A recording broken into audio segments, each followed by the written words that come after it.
जय हिंद दोस्तों, एक बार फिर से स्वागत है आपका हेलो शिक्षा के ऑनलाइन प्लेटफॉर्म पर। दोस्तों, सीआरपीएफ हेड कांस्टेबल मिनिस्ट्रियल की आंसर की आई हुई है। कई लोगों की आंसर की डाउनलोड नहीं हो पा रही है, कुछ लोग अपना डाउनलोड करके देख लिए हैं तमाम तरह के तरीके लगा करके, तमाम युक्ति प्रयास करके, और कुछ लोग का शो नहीं कर रहा है। तो ऐसे में आप लोग को परेशान नहीं होना है, थोड़ा सा सब्र कर लीजिए, कुछ देर में सबका हो जाएगा।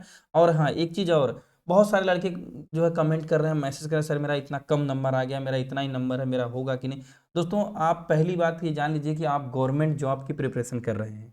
आज मैं जो लेकर आया हूँ, तो एएसआई स्टेनो का आप देखकर समझ पा रहे होंगे, आपके सामने थंबनेल लगा हुआ है। क्वेश्चन कुछ जो है एक्सपेक्टेड क्वेश्चन के साथ मैं आया हूँ, जो है लगभग मैक्सिमम एएसआई में जो अभी तक जो टीसीएस परीक्षाएं करा रहा है, उन सभी परीक्षाओं में क्या ट्रेंडिंग क्वेश्चंस है, एक नए पैटर्न पर 2023 में लगभग एसएससी जीडी का एनालिसिस करने के बाद, सीआरपीएफ का एनालिसिस करने के बाद, और सीएचएसएल का एनालिसिस चल रहा है। इन सबसे जो एक अनुभव मुझे मिला कि क्या एएसआई में आने वाला है, उस पर बेस आज की सीरीज है। लेकिन उससे पहले मुझे लगा कि 2-1 मिनट आपके लिए जो है थोड़ी सी बात कर लेनी चाहिए, जो है आंसर की के ऊपर।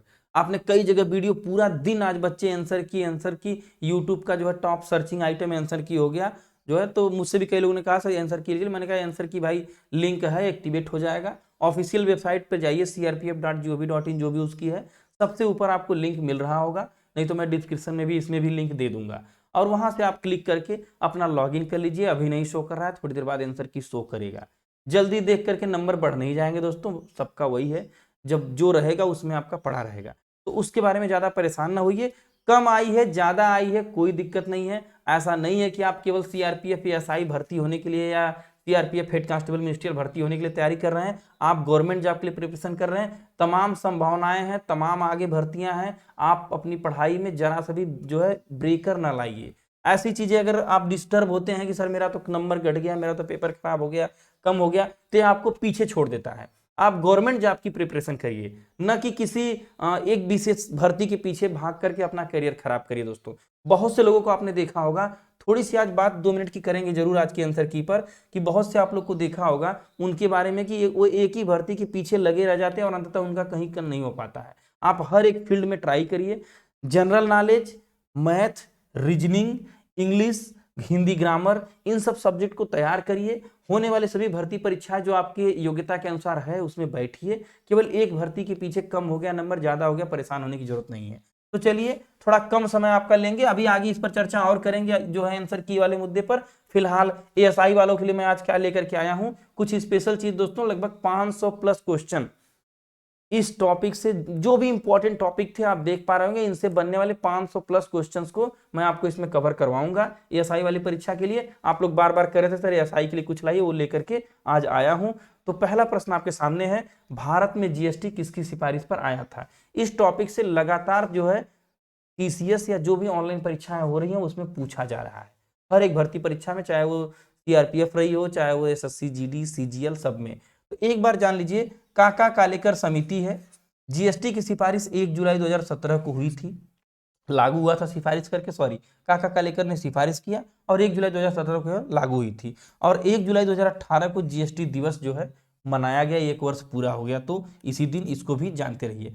101वां संविधान संशोधन 279A अनुच्छेद जोड़कर जीएसटी परिषद का गठन किया गया।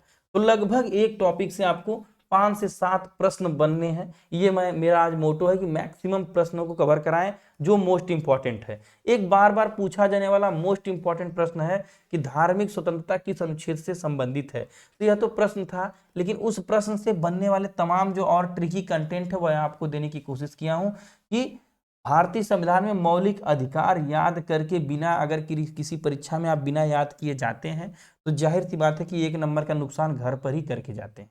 ये जान लीजिए, अगर इसे बिना तैयार किए जा रहे हैं तो 1 नंबर का नुकसान आपका होगा।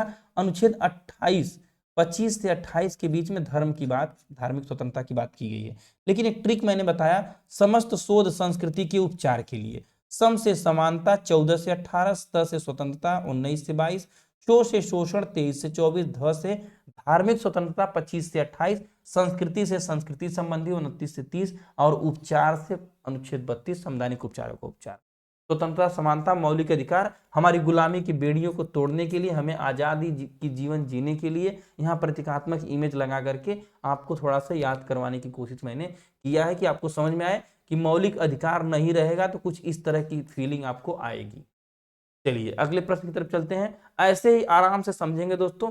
मान के चलिए कि आपके आज कम से कम 4 से 500 क्वेश्चन तैयार होंगे। बस थोड़ा सा आप ध्यान दे करके, अगर आप एसआई के कैंडिडेट हैं या आपकी एसएससी एमटीएस परीक्षा है या सीएचएसएल परीक्षा है, कोई भी परीक्षा है, या टीसीएस द्वारा टॉप ट्रेंडिंग क्वेश्चंस का कलेक्शन मान लीजिए मैं लेकर के आया हूं। थंबनेल में भले एसआई लिखा है उस पर न जाइएगा। भारत की सीमा किस देश के साथ सर्वाधिक लगती है, यह बार बार पूछा है। बांग्लादेश के साथ तो सर्वाधिक लगती है, लेकिन हम मैप को देखकर एक बार भारत के पड़ोसी राज्यों की स्थिति और उनकी सीमा से दूरी को समझ। जैसे पाकिस्तान की देखिए सबसे ज्यादा इंपॉर्टेंट आपके लिए रखती है जो है 3323, और सर्वाधिक और न्यूनतम की बात करें तो बांग्लादेश के साथ तो सर्वाधिक है ही है, लेकिन न्यूनतम की बात करें तो केवल 106 किलोमीटर अफगानिस्तान के साथ थोड़ा सा ये वाला एरिया लगता है। इसको आप जानते रहिए। उसी के बाद चीन की बात करें तो 3488, और नेपाल की बात करें तो 1751, म्यांमार की बात करें तो 1643, और इस तरह से। और कहाँ पर कौन सी फोर्स लगती है वह भी यहाँ दिया है, कहाँ पर एसएसबी लगती है, कहाँ पर बीएसएफ लगती है, कहाँ पर आईटीबीपी लगती है, वो सारी चीजें। इंडियन तिब्बत बॉर्डर पुलिस देखिए यहाँ तिब्बत वाले एरिया में लगी हुई है, और सशस्त्र सीमा बल यहाँ एसएसबी लगी है। असम राइफल एआर असम की तरफ लगी हुई है। इसको भी थोड़ा सा आप अपने मन में देखेंगे, कभी कभी यह भी प्रश्न पूछता है। और बीएसएफ जो है पाकिस्तान के लिए स्पेशली जान लीजिए नियुक्त हुई है, तो क्योंकि ये पहले पूर्वी पाकिस्तान इधर आपका था बंगाल वाला एरिया, तो यहाँ पर भी बीएसएफ की ही कमान काम करती है। और बाकी यहाँ जो ओरिजिनल पाकिस्तान वर्तमान में है तो वहाँ पर तो बीएसएफ है ही। यह आपकी पूरी जो है सीमाओं की दूरी थी। अगला प्रश्न है, ये फोन क्या है? मोस्ट इंपॉर्टेंट करंट अफेयर आप 2023, ये फोन क्या है जानते रहिए।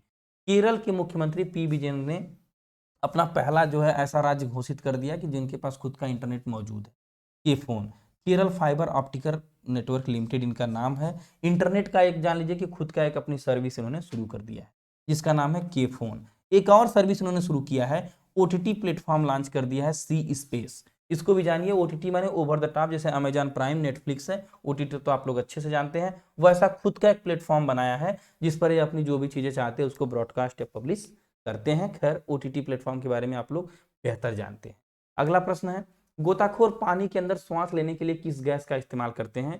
तो हाइड्रोजन, ऑक्सीजन और हीलियम गैसों का मिश्रण लेकर जाते हैं, और इन गैसों को ट्राइमिक्स गैस कहते हैं। यहाँ पर दिया हुआ है तीनों गैसों के मिश्रण को। शुद्ध ऑक्सीजन किसी बॉक्स में नहीं भरी जाती, किसी डिब्बे में नहीं भरी जाती है, चाहे जहां पर भी हो। यहाँ तक कि वायुमंडल में भी ऑक्सीजन शुद्ध नहीं है, उसमें केवल 21% ही ऑक्सीजन है, बाकी 78% नाइट्रोजन, और बाकी अन्य जो है 1% कार्बन डाइऑक्साइड और अदर गैसेज हैं। इसको भी आप, यह था आपका यहाँ से। इसके बाद एक प्रश्न बार बार रन करता है, सिंधु सभ्यता का सबसे सदाबहार एवरग्रीन टॉपिक, धौलावीरा को यूनेस्को विश्व धरोहर में कितने नंबर पर शामिल किया गया? देखिए प्रश्न कोई भी हो, प्रश्न का ऑप्शन पढ़ दे, इसी में मैं चाहता तो ऑप्शन भी डाल सकता हूं, लेकिन ऑप्शन पढ़ के आपका समय व्यतीत होता है। यहाँ पर परीक्षा के दिनों में रिवीजन क्लास की डिमांड आप लोग की है, और रिवीजन ही मोस्ट है। इसको 3 बार 4 बार आप देखिए, ऑडियो फॉर्म में लगा के सुन लीजिए। खाना बनाते हैं, तैयारी कर रहे हैं, या आप कुछ भी कर रहे हैं, कोई काम कर रहे हैं, कोई वर्किंग कहीं पर क्लास में रह रहा है, कोई जॉब कर रहा है, ड्यूटी कर रहा है, आप ईयरफोन में मेरे वीडियोस को लगाकर सुनिए। मैं आपके लिए एक तरह से क्लासेस नहीं, ऑडियो बुक कह लीजिए, या ऑडियो एक तरह से कह लीजिए कि ऑडियो की एक कंटेंट, ऑडियोबल कंटेंट आपको उपलब्ध करवा रहा हूँ, जो आपके लिए काफी हेल्पफुल होगा। सुनते रहिए, याद हो जाएगा। 40वां विश्व धरोहर यूनेस्को का जो है घोषित किया गया है। हड़प्पा कालीन शहर में धौलावीरा जो है 2021 में सूचीबद्ध किया गया था। चीन में एक सम्मेलन हुआ था, वहां पर। इसको आप ध्यान रखें। एक और बात है कि हमारा देश विश्व धरोहर स्थल की में सुपर 40 में शामिल हो गया है, मतलब सुपर 40 में हमारे जो है कंट्री के सभी चीजों को शामिल किया गया है।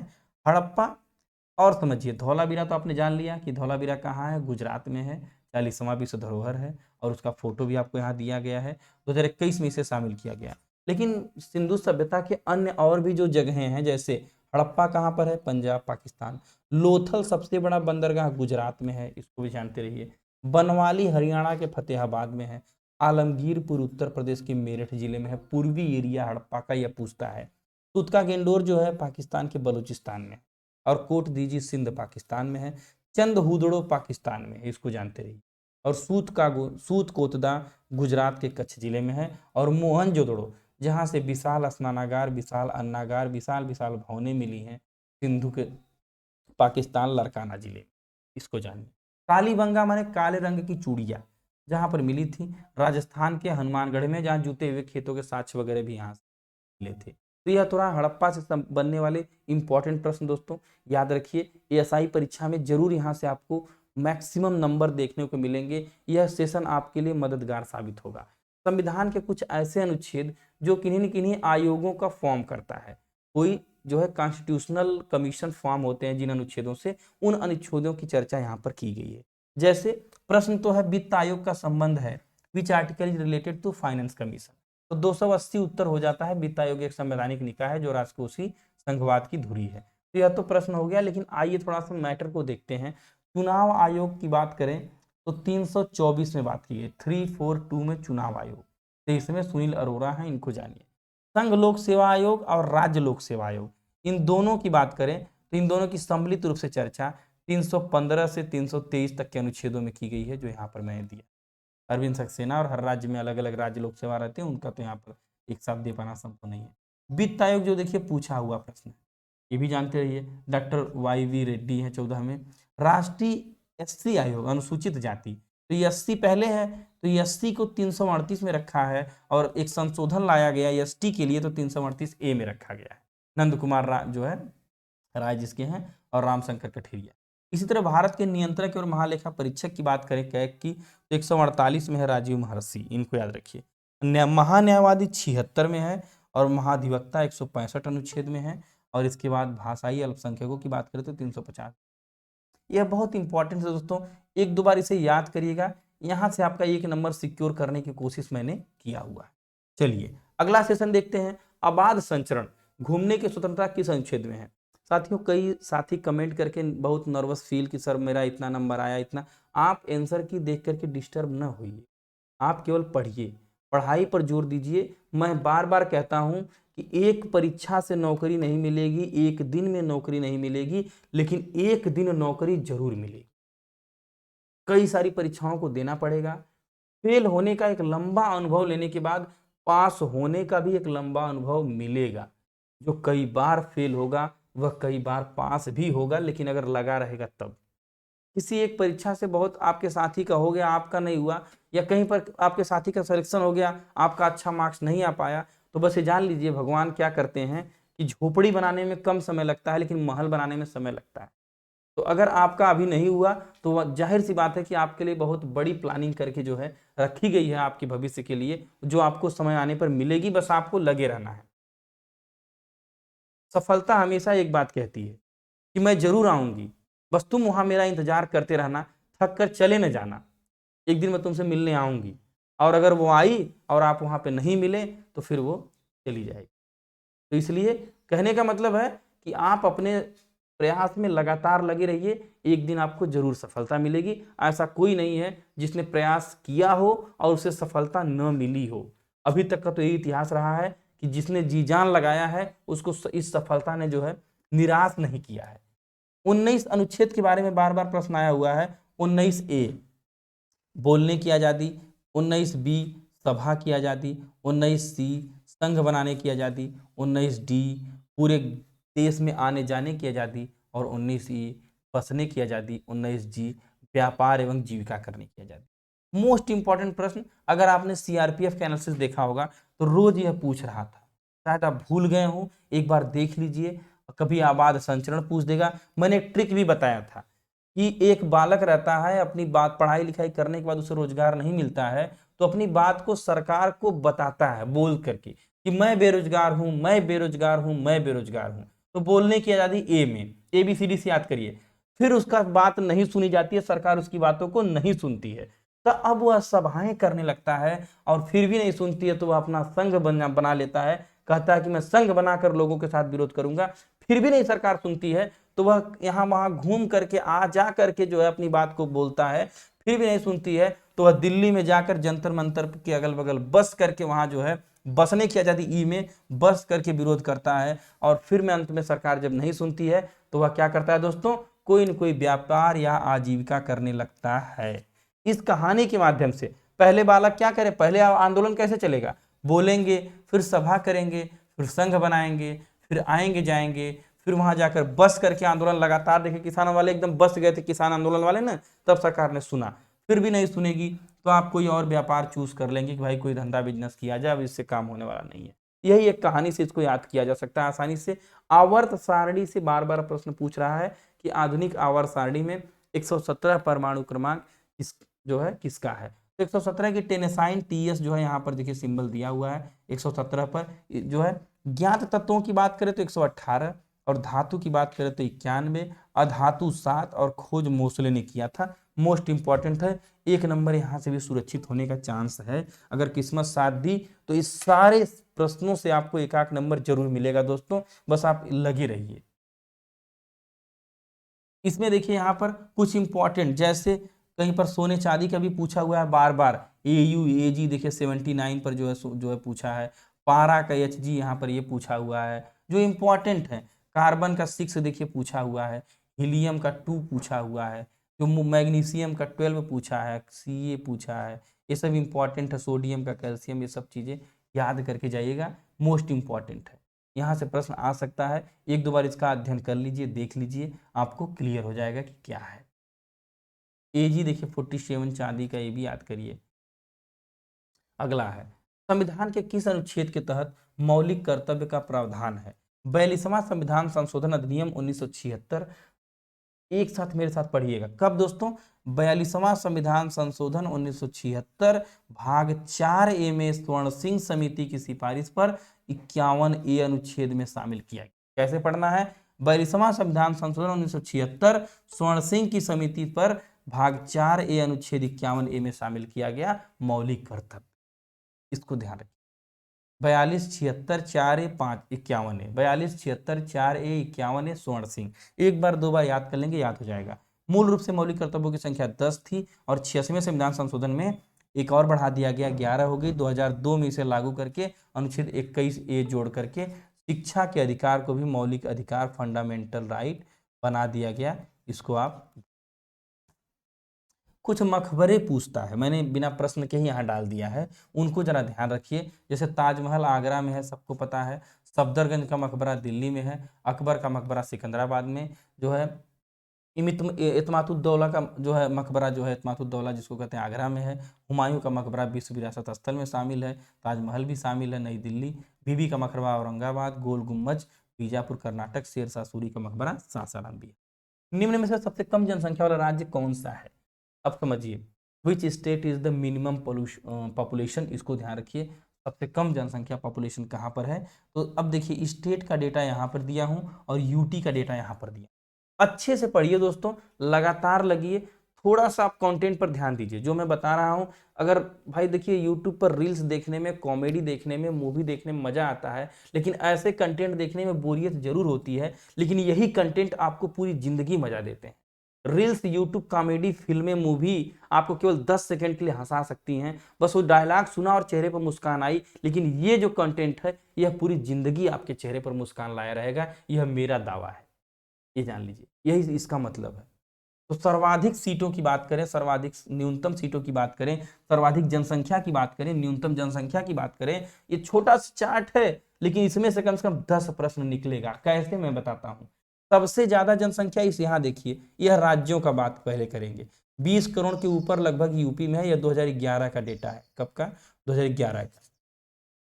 सबसे ज्यादा जनसंख्या यूटी राज्यों में जो है उत्तर प्रदेश, यूपी में। उसके बाद सबसे कम की बात करें तो सिक्किम उत्तर अगर दिया है ऑप्शन में, अक्सर सिक्किम देता है तो सिक्किम लगाएंगे। और एग्जैक्ट डेटा की बात करेंगे तो 6 लाख मिजोरम और 10 लाख सिक्किम में, लेकिन आप सिक्किम ऑप्शन में रहता है अक्सर, प्रश्न में सिक्किम लगाएंगे। ठीक है, अगर मिजोरम दिया है तो मिजोरम टिक करें, लेकिन दोनों नहीं देगा, जान लीजिए, वो ऐसे कभी नहीं करता है, सिक्किम अक्सर देता है। फिर उसी की बात करें यूटी में, तो यूटी में भी दिल्ली में जो है 1.67 करोड़ जनसंख्या, सबसे ज्यादा दिल्ली में लोग भरे। और लक्षद्वीप में 64,000 के साथ मिनिमम जनसंख्या है। इसको भी जानिए यूटी में, क्योंकि अगर पूछे कि किस केंद्र शासित प्रदेश में सबसे कम जनसंख्या है, तो आपने देखा पहले सबसे पहले सिक्किम लगा दिया, गलत हो जाएगा। या पूछे कि किस केंद्र शासित प्रदेश में सबसे अधिक जनसंख्या है, तो अधिक जनसंख्या देखते ही लड़के ने उत्तर प्रदेश ठोक दी। यूटी की बात करें तो दिल्ली उत्तर सही हो जाएगा दोस्तों, यूपी तो वहां पर उत्तर उसी तरह से कभी कभी सर्वाधिक न्यूनतम सीटें पूछता है विधानसभा की, तो आप जानते हैं 403 सीटें यूपी में हैं और 32 सीटें जो है सिक्किम में हैं, इनको भी आप जानते रहे। भारत का सबसे लंबा बांध। अब बांधों से कुछ प्रश्न बनता है, मैंने उसी प्रश्नों को यहाँ शामिल किया जिससे कम से कम 5 से 7 प्रश्न बन सकते हैं। अब समझिए, हीराकुंड बांध संभलपुर जिले में है, सबसे जो है बात करें इसकी तो लंबाई में 26 किलोमीटर, सबसे लंबा बांध महानदी पर। कहां पर है? महानदी पर, संभलपुर जिले में हीराकुंड बांध। सबसे ऊंचे बांध की बात करें तो टिहरी बांध भागीरथी नदी पर। किस नदी पर? भागीरथी नदी पर सबसे ऊंचा डैम है टिहरी डैम, 260 मीटर ऊंचाई है। और वहीं सबसे बड़ा बात करें, लार्जेस्ट डैम, मतलब हर तरफ से ऊंचाई लंबाई चौड़ाई सबकी बात मिला करके, तो भाखड़ा नांगल बांध हो जाता है। यह सतलज नदी पर, इसको भी जानते रहिए, पंजाब के रोपड़ नामक गांव में भाखड़ा नांगल बांध है। बिलासपुर जिले में सतलज नदी पर स्थित सबसे बड़ा बांध है। वहीं ऊंचाई में दूसरे नंबर पर है, चूंकि ऊंचाई में सबसे ऊंचा टिहरी पहले नंबर पर। 225 मीटर की ऊंचाई वाला है ग्रेविटी बांध, एशिया का दूसरा सबसे बड़ा बांध है। ग्रेविटी माने ग्रेविटी पे काम करता है, इसको भी आप जानते रहिए। अगला, संयुक्त अधिवेशन किससे संबंधित है? संविधान के अनुच्छेदों का एक बहुत ही मोस्ट पॉपुलर अनुच्छेद, संसद की संयुक्त बैठक। 108 में इमरजेंसी बुलाई जाती है। 108 नंबर डायल करके एम्बुलेंस बुलाते हैं, तो इमरजेंसी में ही तो बुलाते हैं। उसी तरह से लोकसभा में या राज्यसभा में किसी विधेयक पर जब विभेद हो जाता है, दोनों में आपस में सहमति नहीं बन पाती है, तब प्रेसिडेंट के बात यह बात पहुंचती है और वह दोनों में क्या करते हैं, संयुक्त अधिवेशन बुला करके एक ही सदन में लोकसभा प्लस राज्यसभा को बैठा करके बातचीत और चर्चा पर चर्चा करते हैं। ये तो जनरल वे में समझिए, अब लिखा पढ़ी में क्या बात है वो इधर समझ लीजिए। यदि किसी विधेयक को एक सदन में पारित किया जाता है, अन्य सदन में प्रेषित किया गया, तो संयुक्त बैठक राष्ट्रपति द्वारा सम्मन किया जाता है। मतलब एक में पारित हो गया, दूसरे में पारित नहीं हुआ, दूसरा सदन विधेयक को खारिज करता है। विधेयक में किए गए संशोधन पर सदन असहमत हो जाता है, सहमत नहीं है, 6 महीने से अधिक विधेयक अपने पास से रखा, पुनर्विचार के लिए इधर उधर करता है। कुल मिला के विवाद हो जाएगा तो राष्ट्रपति बुलाएंगे, इतना आप जानिए, इतनी टर्म आपको जाने की जरूरत नहीं है, इतने से आपका काम हो जाए। 108 इमरजेंसी में एम्बुलेंस बुलाते हैं और यहाँ पर भी वही करेंगे। महाराष्ट्र और कर्नाटक में कौन सा नदी जल विवाद है? कृष्णा नदी जल विवाद, गोदावरी नदी जल विवाद मोस्ट इंपॉर्टेंट जल विवाद है। कृष्णा नदी जल विवाद की बात करें तो कुल जल ग्रहण का 27% भाग महाराष्ट्र में रहता है और 44% भाग कर्नाटक में रहता है, इसको ध्यान रखिए। 29% भाग आंध्र प्रदेश में। यह जल विवाद भी बहुत फेमस है, पूछता है। गोदावरी नदी जल विवाद की भी वही है। जल विवाद का मतलब एक ट्रिब्यूनल बनाया जाता है, गोदावरी नदी गोदावरी वाटर डिस्प्यूट ट्रिब्यूनल। इसका गठन भी वही अप्रैल 1969 में किया गया था। न्यायाधिकरण ने जुलाई 1980 में अपना निर्णय दिया था। गोदावरी नदी जल विवाद, इसको जानिए। महाराष्ट्र, आंध्र प्रदेश, उड़ीसा, मध्य प्रदेश और कर्नाटक राज्य में। ये भी बार बार पूछा हुआ प्रश्न है दोस्तों, कर्क रेखा भारत के कितने राज्यों से होकर गुजरती है? तो 8 राज्य। मित्र पर गमछा झार या गमछा झार मित्र पर, मैंने इसको बताया था ट्रिक आपको, गमछा किसी तरह से झारिए, मित्र के ऊपर ही झारिएगा।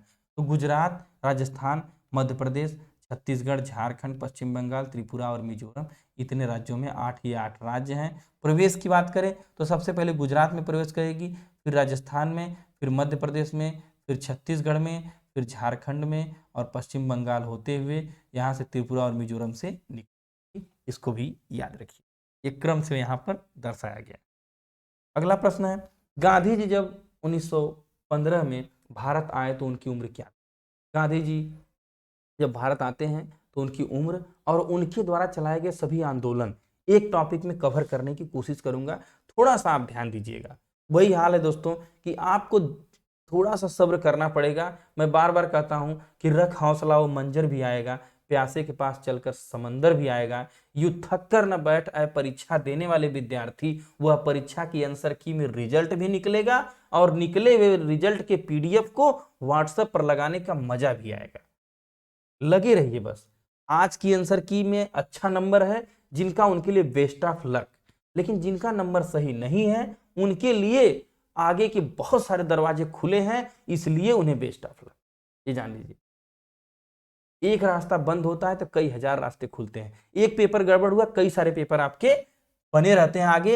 अब जान लीजिए, जिनका सिलेक्शन एक जगह हो गया उनकी सारी संभावनाएं लगभग खत्म हो जाती है, क्योंकि वो पढ़ाई बंद करके उसे एंजॉय करने लगे। लेकिन अभी आपके लिए अपार संभावनाएं हैं। अगर आपका नंबर कम हुआ है या कहीं सिलेक्शन नहीं हुआ तो आपको बहुत सारी संभावनाएं हैं, बस लगे रहना है। अब गांधी जी जब आते हैं तो उनके सारे आंदोलन और कब आए थे, तो उम्र अगर पूछे तो 45 साल की उम्र थी इनकी भैया। यह 1893 में गए हुए थे साउथ अफ्रीका और 21 साल बाद लगभग लौटे, तो उस समय इनकी उम्र 45 साल हो गई। और 9 जनवरी 1915 को लौटे थे। हैंडसम हेयर स्टाइल वगैरह उस समय इनकी थी, आप जैसा देखते हैं हमेशा वैसे ही ये नहीं थे। तो 9 जनवरी को प्रवासी भारतीय दिवस भी मनाया जाता है। आप जानते हैं भाई, जब ये आए इतना बड़ा घटना हुआ तो प्रवासी भारतीय दिवस उसको मनाया जाएगा। अब आने के बाद इन्होंने अपना यहाँ कार्यक्रम शुरू कर दिया चंपारण में 1917 में। पहले सबसे पहले जो है चंपारण में राजकुमार शुक्ल बुलाते हैं और नील खेती पर इन्होंने आंदोलन किया और तिनकठिया प्रथा वगैरह समाप्त किया। खेड़ा में भी वही हाल रही कि खेड़ा में जब इनको बुलाया जाता है तो खेड़ा में भी जो है किसानों की स्थिति पर इन्होंने काम किया और वहां पर भी जो है कर वगैरह को लगभग इन्होंने आधा करा दिया, कुछ उस पर भी काम इनका हुआ। रॉलेट एक्ट का विरोध इन्होंने किया, काला कानून का 1919 में। असहयोग आंदोलन 1920 में कि अब हम सहयोग नहीं करेंगे, हम अंग्रेजों की सभी मशीनरी का जो है विरोध करते हैं, उनकी जो भी जो है बॉडीज हैं उनका विरोध करते हैं। नमक पर जब कर लगा दिया गया तो जो है दांडी मार्च करके नमक कानून तोड़ दिया साबरमती आश्रम वाला, इसे दांडी यात्रा भी कर 1930 में। और दलितों के लिए भी दलित आंदोलन चलाया छुआछूत वगैरह को मिटाने के लिए। हालांकि इसमें बहुत खास इनका नाम नहीं, उसमें अम्बेडकर का नाम आता है, लेकिन दलित आंदोलन में इन्होंने काम किया। तो भारत छोड़ो आंदोलन क्विट इंडिया मूवमेंट में भी 1942 में इन्होंने काम किया। 1942 में भारत छोड़ो आंदोलन क्विट इंडिया मूवमेंट। ये रहा गांधी का तथ्य, इसको भी याद रखिए। अगला थोड़ा आपके लिए इंटरेस्टिंग सवाल, सानिया मिर्जा ने हाल ही में संन्यास लिया, वे किस खेल से संबंधित है? तो भैया कुछ लें, जब पाकिस्तान चली गई तो अब हम क्या करें, लेकिन प्रश्न पूछ रहा है तो याद करना पड़ेगा आपको। टेनिस की खिलाड़ी हैं, इनके बारे में आप जान लीजिए। और ऑस्ट्रेलियन ओपन में कहा था कि इस साल ओपन में फरवरी में दुबई में जो है टेनिस अलविदा कह देंगी, तो अब तक तो कह चुकी होंगी, ये तब कही थी, फरवरी बीत गया। प्रमुख संन्यास जान लीजिए, इनका तो जान ही गया। इसके बाद प्रमुख संन्यास याद कर लीजिए, जहां से प्रश्न पूछता है। क्योंकि मैंने वादा किया है कि एक प्रश्न से कम 10 प्रश्न बनने वाले प्रश्नों को बताऊंगा, क्योंकि जो पूछा है उसका आने का चांस नहीं है। ट्रेंडिंग क्या चल रहा है उसके हिसाब से ये देखना है कि कौन सा प्रश्न पूछने का ट्रेंड है, प्रचलन है, वो देखिए। अब संन्यास से प्रश्न आएगा तो क्रिस मॉरिस जो है, इनको जान लीजिए, साउथ अफ्रीका के ऑलराउंडर है क्रिकेट के। रॉस टेलर न्यूजीलैंड के क्रिकेटर हैं, इन्होंने भी संन्यास लिया। किरोन पोलार्ड वेस्ट इंडीज के पूर्व कप्तान है, संन्यास लिए हैं। मोहम्मद हाफिज पाकिस्तान के क्रिकेटर हैं, इन्होंने भी संन्यास लिया है। अगला, खिलजी वंश का शासक जो है शासनकाल कब से कब था? तो बार बार एक ट्रिक बताता हूं, इस बार मैंने लिख भी दिया है कि गुलाब खिले तो सांस लो। गुलाम वंश, गु से गुलाम वंश, यहाँ पे मैं इसको क्लियर करता हूँ। गुलाब खिले तो सांस लो को देखिए ऐसे देखिए, गु से यहाँ देखिए गुलाम वंश, और खी से जो है खिलजी वंश, और तो से तुगलक वंश, सा से सैयद वंश, और लो से लोधी वंश। टोटल आपके सामने है, गुलाब खिले तो सांस लो। तो खिलजी वंश का शासनकाल 1290 से 1320 तक था, यह आप जानते हैं, लेकिन इसको जानते रहिए। यह बार बार सीआरपीएफ में, एसएससी सीजीएल में, एसएससी जीडी में, सब में टीसीएस ने पूछा है, तो पूरी गारंटी बन जाती है कि आपके एएसआई में भी पूछेगा। इनका शासनकाल कब था? कुतुबुद्दीन ऐबक जो है शासक थे इनके, गुलाम वंश के, जलालुद्दीन खिलजी के, गयासुद्दीन तुगलक के, खिज्र खान सैयद के, और बहलोल लोधी वंश के। और इसके बाद 1526 में जब बाबर आ जाता है तो लोधी वंश को समाप्त करके यहाँ पर क्या कर देता है दोस्तों, मुगल वंश की स्थापना कर देता है, आप जानते हैं। अगला, खेलो इंडिया यूथ गेम्स भी बार बार पूछ रहा है, क्योंकि इससे बड़ा अभी कोई खेल इवेंट अब आपको नहीं देखने को मिलेगा इंडिया में। नई दिल्ली में पहली बार इसका आयोजन 2018 में किया गया था, यह जान लीजिए इसका पूरा इतिहास। और खेलो इंडिया स्कूल गेम्स का नाम बदलकर बाद में जो है यूथ गेम्स 2019 में कर दिया गया, पहले स्कूल गेम्स था। फिर खेलो इंडिया यूथ गेम्स 2023 जो है मध्य प्रदेश और नई दिल्ली के 8 शहरों में 11 अलग अलग स्थानों पर किया गया। महाराष्ट्र जो है 56 स्वर्ण पदकों के साथ फर्स्ट रहा, हरियाणा 41 के साथ सेकंड नंबर पर रहा, इसको भी जानते रहिए। खेलो इंडिया यूथ गेम्स। भारतीय संविधान सभा की प्रथम बैठक की अध्यक्षता किसने की थी?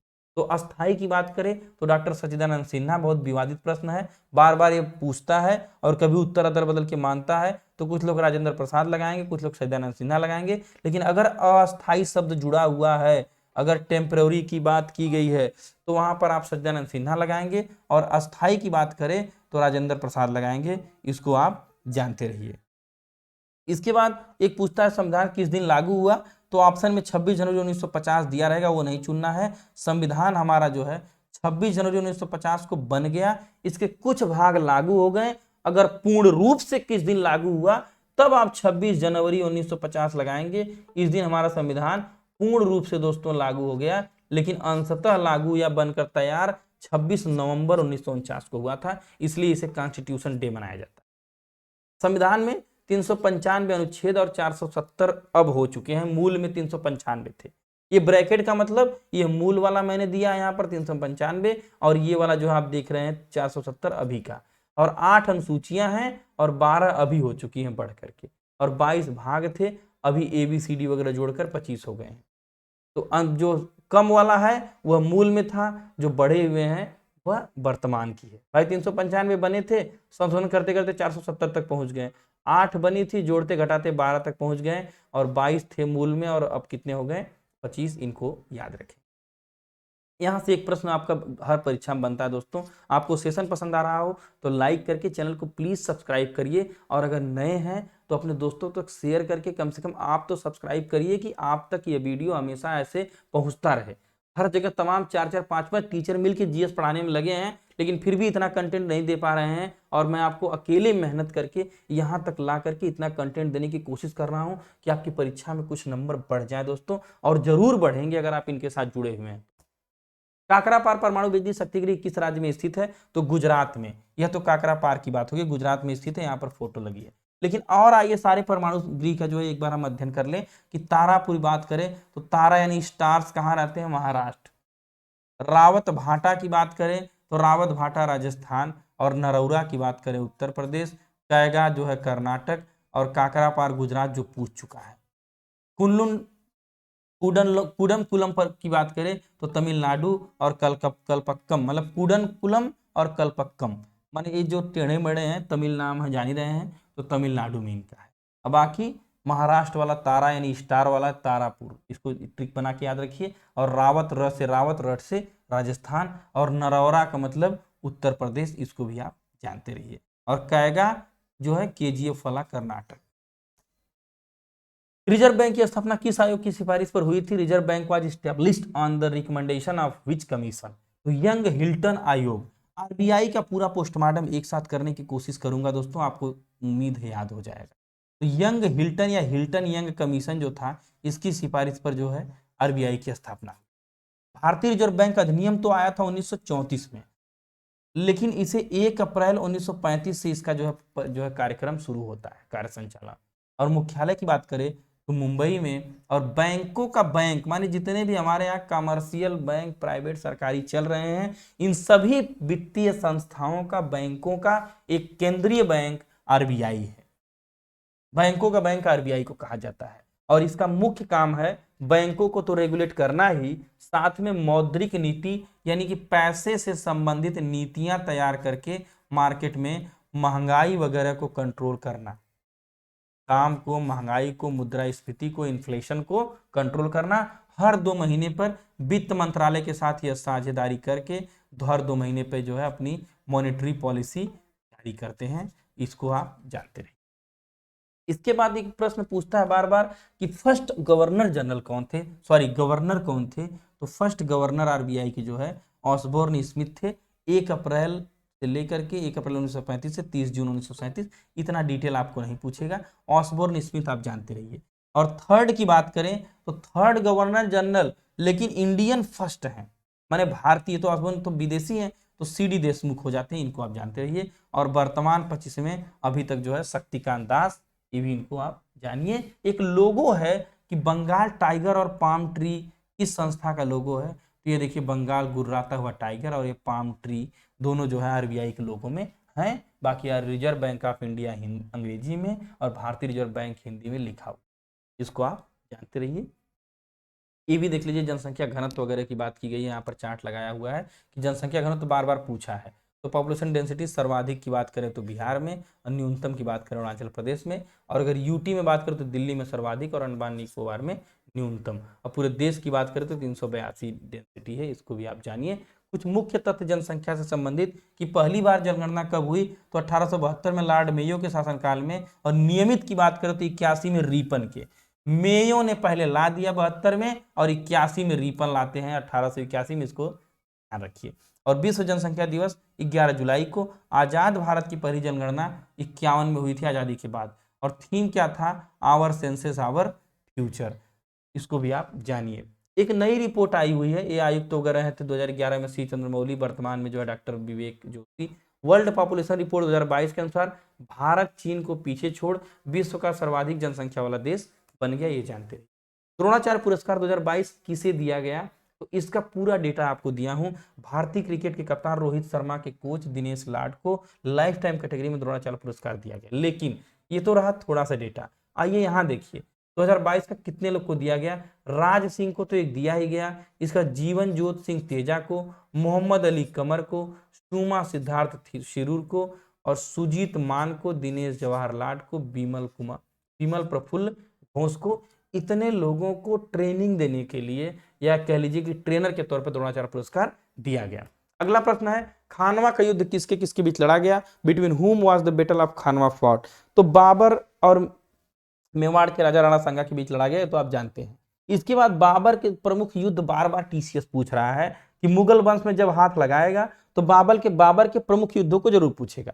तो बाबर के द्वारा भारत में लड़े गए प्रमुख युद्ध और उसकी मृत्यु। एक ट्रिक मैंने बताया है, 26 में जो है पानी पिया, 27 में खाना खाया, 28 में चल दिया, 29 में घर गया और 30 में मर गया।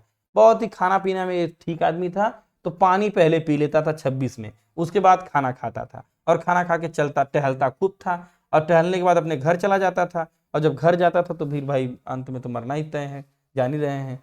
तो 1526 में पानीपत का युद्ध इब्राहिम लोदी के साथ, और 27 में 1527 खानवा राणा सांगा जो पूछा हुआ प्रश्न है, और 1528 में चंदेरे का युद्ध मेदिनी राय से, और 29 में घाघरा का युद्ध महमूद लोदी से, और 30 में इसकी मृत्यु हो जाती है। ये आप जानिए। अगला प्रश्न आपके सामने है, उस्ताद जाकिर हुसैन को 2023 में कौन सा पुरस्कार मिला था।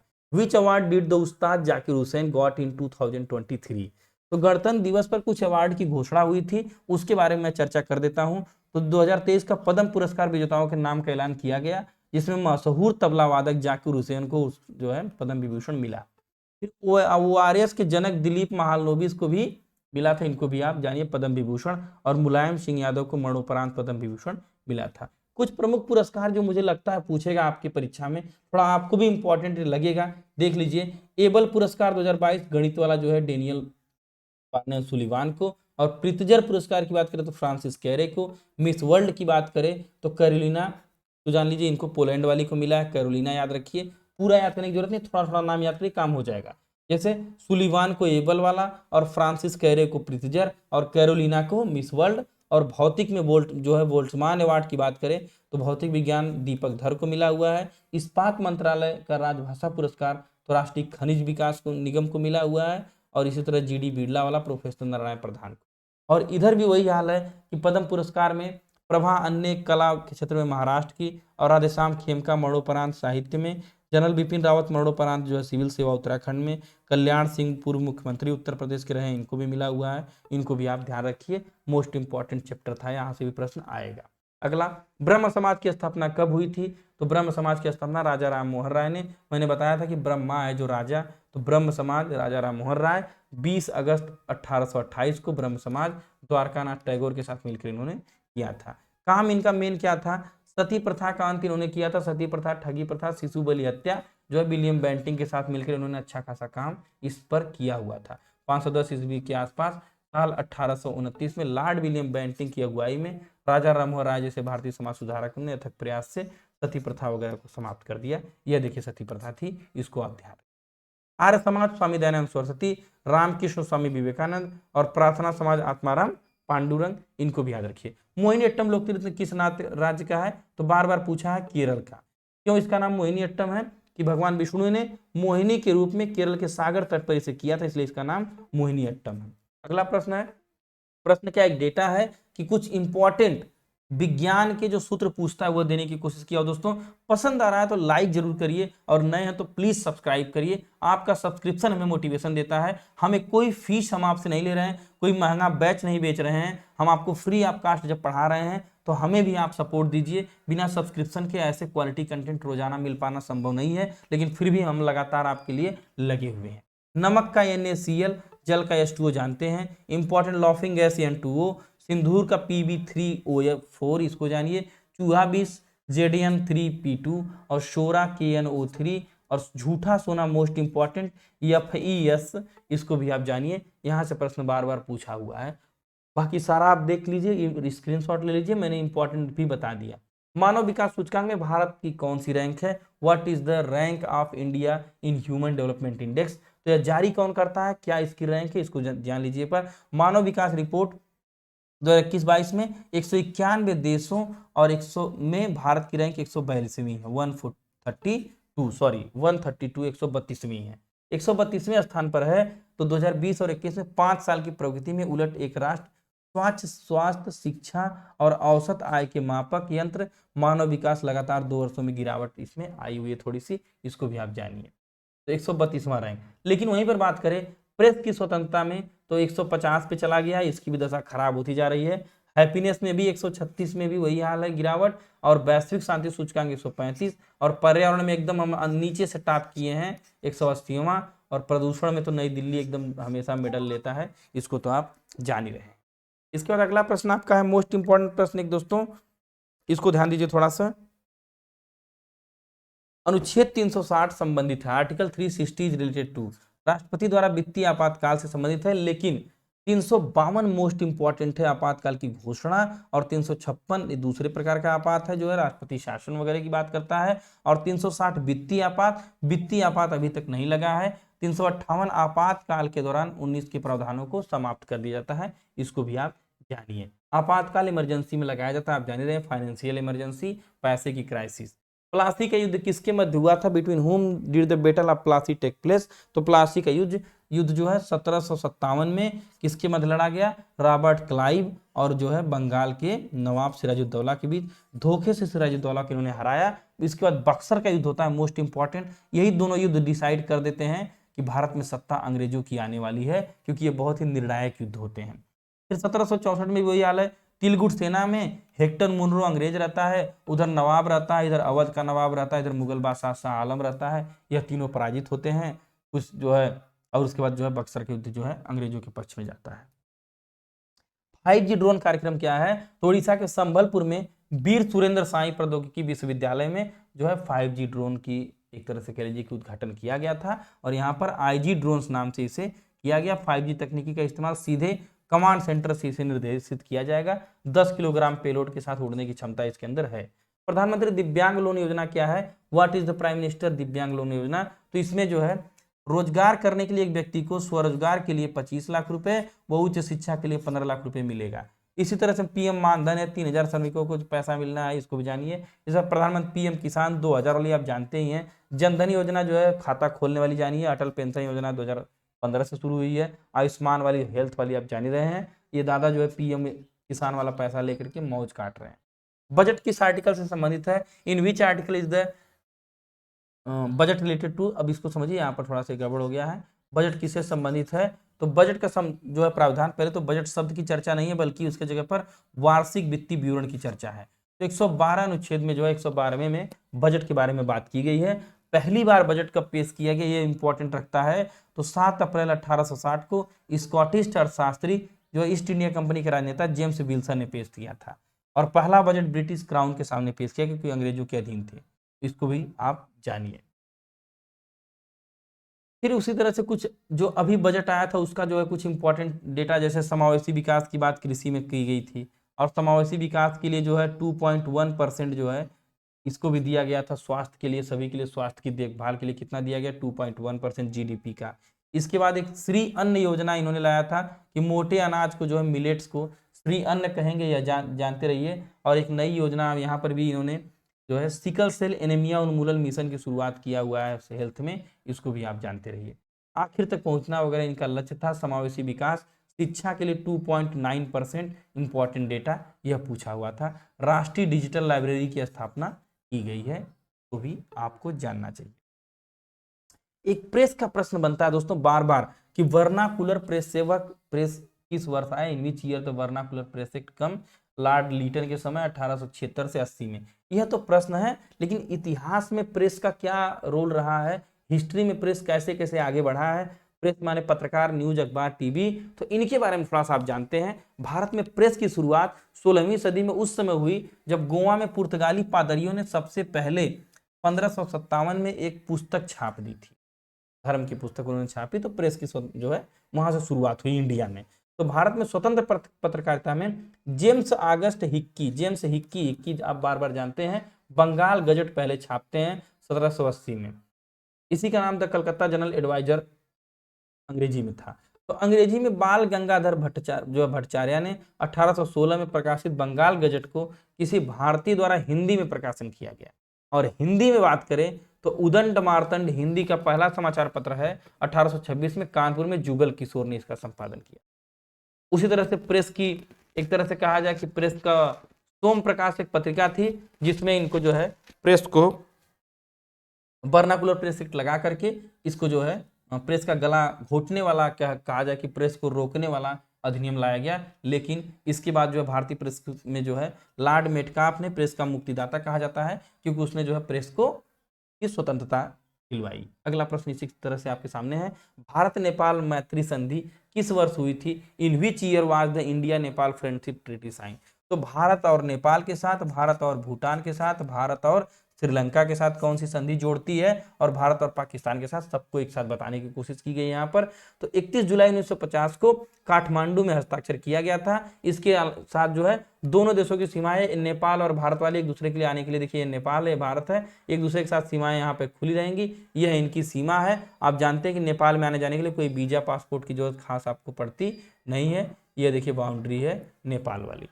इसके बाद भूटान के साथ भी वही है कि दार्जिलिंग में संधि हुई। इसके मुताबिक रक्षा मामलों में भूटान पूरी तरह से भारत पर निर्भर रहेगा। और पाक जल संधि, यहाँ देखिए ये वाला जो एरिया है जो है भारत और पाकिस्तान के बीच का लिंकेज पाक जल संधि है। और भारत और पाकिस्तान की संधि, भारत पाक संधि क्या है? तो यह सिंधुज नदी जो है यहाँ से जो जाती है, तो इसके नदी जल विवाद को सुलझाने के लिए भारत पाक संधि की गई है। विश्व बैंक ने मध्यस्थता करके पाकिस्तान के साथ करवाया हुआ था। डूरंड कप विजेता कौन है? Who is the winner of Durand cup? तो ये एफसी जो है बेंगलुरु फुटबॉल क्लब जो इसका विजेता है। सुनील छेत्री इसके कप्तान थे, इसको आप जानिए। मुंबई को जो है 2-1 से इन्होंने हराया था। Australian open, Wimbledon open, US open, French open दिया हूं दोस्तों। आप चाहें तो वीडियो रोक कर या स्क्रीनशॉट लेकर इसको देख सकते हैं, मोस्ट इंपॉर्टेंट टॉपिक है। फिर इसके बाद एक इंपॉर्टेंट टॉपिक और है, अमजद अली निम्न में से किस वाद्य यंत्र से संबंधित है? Amjad Ali associated with which of the following musical instrument? तो हरिप्रसाद चौरसिया बांसुरी से। अमजद अली का देखिए पूछा हुआ है सरोद से, इनको जानते रहिए। यह अब दोबारा पूछेगा, गारंटी नहीं है, लेकिन शिव कुमार शर्मा संतूर का इंपॉर्टेंट पूछ सकता है। ठाकुर भीखम सिंह मृदंग वाला पूछ सकता है। बिस्मिल्लाह खान शहनाई और जाकिर हुसैन तबला। यह मोस्ट इंपॉर्टेंट प्रश्न है। उतक क्या है? बार बार ये पूछा हुआ प्रश्न है। तो उतक दोस्तों ये देखिए जो बॉडी के पार्ट का सबसे छोटा जो अंग है वह उतक है। और यही उतक जुड़ करके जो है आगे जानिए कि यही उत्तकों से जो है हमारे अंगों का निर्माण होता है। जैसे अब यहाँ पर जो है कनेक्टिंग टिश्यू माने मसल्स में काम कर रहा है, दिमाग में नर्वस सिस्टम जो है उतक है, और हर जगह कार्डियक उतक, हार्ट में कार्डियक उतक है, और ये जो है कोशिका है। इसको भी ध्यानिए। सेल यहाँ से भी प्रश्न पूछता है कि कोशिका का भाग है नहीं है। जैसे इसमें जानिए माइटोकॉन्ड्रिया कोशिका का पावर हाउस कहा जाता है, न्यूक्लियस केंद्रक है, गोल्जी एस्पायरेंट गोल्जी बॉडी है, सेल मेम्ब्रेन कोशिका झिल्ली है, और इसी तरह से कोशिका द्रव वगैरह वैक्यूल्स वगैरह सारी चीजें कोशिका और उतक दोनों आपके सामने दिया हूँ। इनको आप एक बार देख लीजिए, यहाँ से 1 नंबर आपको मिल सकता है। टिश्यूज जान लीजिए कि टिश्यूज सबसे छोटा भाग है, और यह जुड़ते जुड़ते बॉडी के किसी एक पार्ट का निर्माण करते हैं, और वह पार्ट पूरे शरीर के लिए कार्य करता है। अगला अनुच्छेद 21 आर्टिकल 21 इज रिलेटेड टू, किसी भी व्यक्ति को विधि द्वारा स्थापित प्रक्रिया के अतिरिक्त उसके जीवन को खत्म नहीं किया जा सकता है। माने या तो उसको कोई सजा दी जाए फांसी वगैरह जैसी, उसके अलावा और किसी तरह से उसको पूरी तरह से उसको लाइफ की सेफ्टी है, जिसे प्राण एवं दैहिक स्वतंत्रता की बात कही गई। मतलब आपके जीवन की सुरक्षा पूरी तरह से सुरक्षित है, उसमें कोई हस्तक्षेप नहीं कर सकता, कुछ भी नहीं कर सकता, जब तक कि कोई न्यायालय आपको सजा न सुनाए। यह हमें स्वच्छ वातावरण में सुरक्षित जीवन जीने का अधिकार भी देती है, इसको भी जानिए। तब ऐसे धुआं छोड़ने वालों का चालान इसीलिए किया जाता है कि किसी का अनुच्छेद 21 प्रभावित न हो।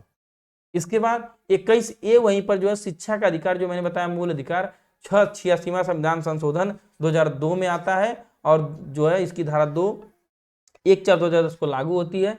6 से 14 वर्ष के बच्चों को निःशुल्क प्राथमिक शिक्षा देने का अधिकार दिया गया है। लाडली बहना योजना कब प्रारंभ हुई? तो मध्य प्रदेश सरकार ने नर्मदा नदी की जयंती पर लाडली बहना योजना का उद्घाटन या जिसको प्रारंभ किया था, इसको भी आप जानते रहिए। अगला प्रश्न आपके सामने है, महिला संरक्षण अधिनियम कब पारित हुआ? तो घरेलू हिंसा, when was the women protection act पास? तो अगर घरेलू हिंसा मैंने महिला संरक्षण, ये घरेलू वाला है, तो घरेलू हिंसा महिला संरक्षण 2005 में आता है। और बाल संरक्षण की बात करें तो ये भी 2005 में आता है, जो महिलाओं से मारपीट वगैरह, बच्चों से मार, इस तरह से शादी उनकी जो है कम उम्र में उनको भी टॉर्चर करना, तो बाल संरक्षण में आता है। कन्या भ्रूण हत्या 1870 में सबसे पुराना है। और उसके बाद प्रसव पूर्व जांच करा देना, उसके लिंग का परीक्षण करा लेना, वह जो है 1994 आता है। पूरा डिटेल में मैंने दिया हुआ है। अगला प्रश्न है, नीति आयोग मोस्ट इंपॉर्टेंट है दोस्तों एसआई के लिए, इसको भी आप देखिए। नीति आयोग की रिपोर्ट 2021 के अनुसार भारत में गरीबी रेखा के नीचे कितने लोग रहते हैं? According to the NITI Aayog report 2021, how many peoples live below the poverty level? तो अगर नीति आयोग की रिपोर्ट की बात करें तो 25% आबादी भारत की गरीब है। 1 जनवरी 1915 को इसका योजना आयोग का नाम बदलकर नीति आयोग कर दिया गया। और परमेश्वर अय्यर और सुमन बेरी, इनको आप जानिए, इनमें कुछ शायद बदलाव हुआ है, इनको देखिएगा आप। उसके बाद नीति आयोग का मेन यही रिपोर्ट कहना है कि हर 4 व्यक्ति में 1 व्यक्ति गरीब है। यह जानते रहिए। National institute for transforming India, यह नीति आयोग है। अगला प्रश्न आपके सामने है, प्रश्न खत्म हो गया दोस्तों, सारे प्रश्न यही थे। बेस्ट ऑफ लक आपकी परीक्षा के लिए, लगातार आपको ऐसी वीडियोस प्रोवाइड करता रहूंगा। चैनल को सब्सक्राइब करिए अगर नए हैं, अगर सब्सक्राइबर हैं तो वीडियो को अपने दोस्तों तक शेयर करिए। ऐसे कंटेंट रोजाना पढ़ने के लिए ये स्कैन करिए इसको, और चैनल पे लाइक, कमेंट, शेयर, सब्सक्रिप्शन आपका हमें मोटिवेशन देता है दोस्तों। अंत में एक ही बात कहूंगा कि अभी नहीं तो कभी नहीं वाली बात नहीं है। आप ये जान लीजिए कि आपको पढ़ना अभी है, लेकिन सिलेक्शन वो आपके हाथ में नहीं है, पढ़ाई आपके हाथ में है। सिलेक्शन के लिए आपको संघर्ष करना पड़ेगा, लगातार परीक्षाएं देते रहिए दोस्तों। एक दिन में सिलेक्शन नहीं होगा, लेकिन एक दिन सिलेक्शन जरूर होगा, यह मेरा वादा है। हेलो शिक्षा से जुड़ने के लिए बहुत बहुत धन्यवाद। जय हिंद, जय भारत। मिलते हैं अगले किसी इसी तरह से इंटरेस्टिंग क्लास में।